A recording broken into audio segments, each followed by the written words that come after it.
meteorologist Stephen Jones.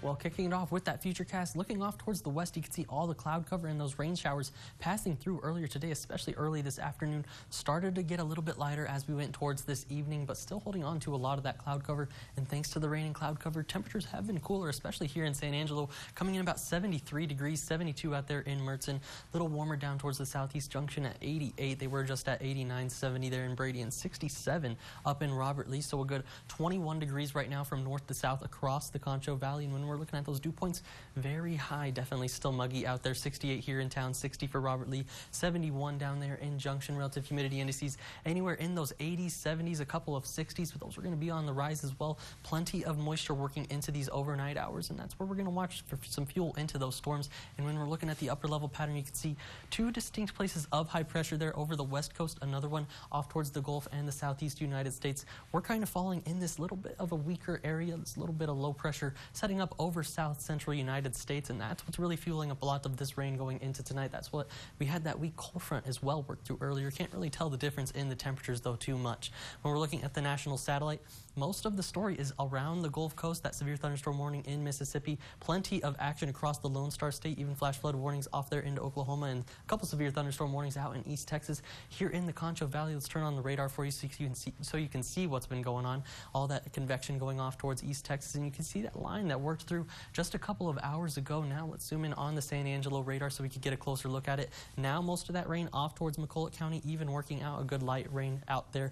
But here it moved through San Angelo as well. We all got a pretty good dose of some rain except for down towards Junction. That's why their temperature was quite a bit higher than the rest of the Concho Valley. So you can see how these storms have generally been moving towards the east. But take a look at what we're going to be seeing on the futurecast here going through the next few hours. At least this is one of the models. This one's the HRRR, but it hasn't been super perfect with what we've been seeing for the past couple of days. So we're going to see how it lines up tonight. Of course, right now 1 to 2 a.m.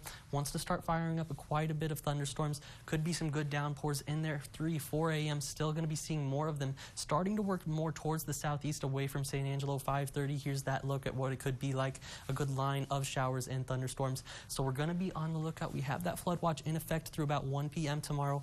Want to have ways to get those weather alerts just in case. Could be holding on into the morning as well. This one's going to be 9 to 10 a.m. Still seeing some downpours around the area potentially, so I'm definitely watching it pretty closely. And then through the next couple of days, we're still going to be on the lookout for more of that rain, especially throughout tomorrow afternoon and even into Monday afternoon. You can see how another round could be making its way up from the south as we have this mesoscale convective vortex around, so those storms are starting to swirl just a little bit. Not going to be too severe, I think, but like I said, on the lookout for any of that flooding concern potentially.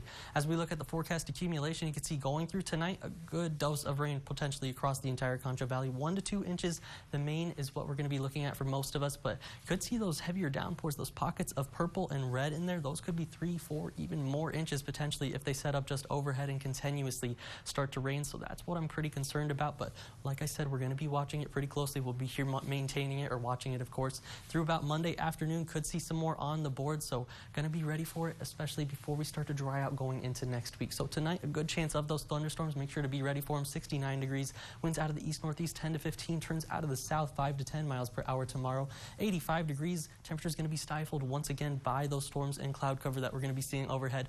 As we work through the 7-day forecast, here's where we do have some good news. Definitely by Tuesday into Wednesday starts to dry out. Those temperatures going to rebound as well into those 90s with overnight lows in those 70s.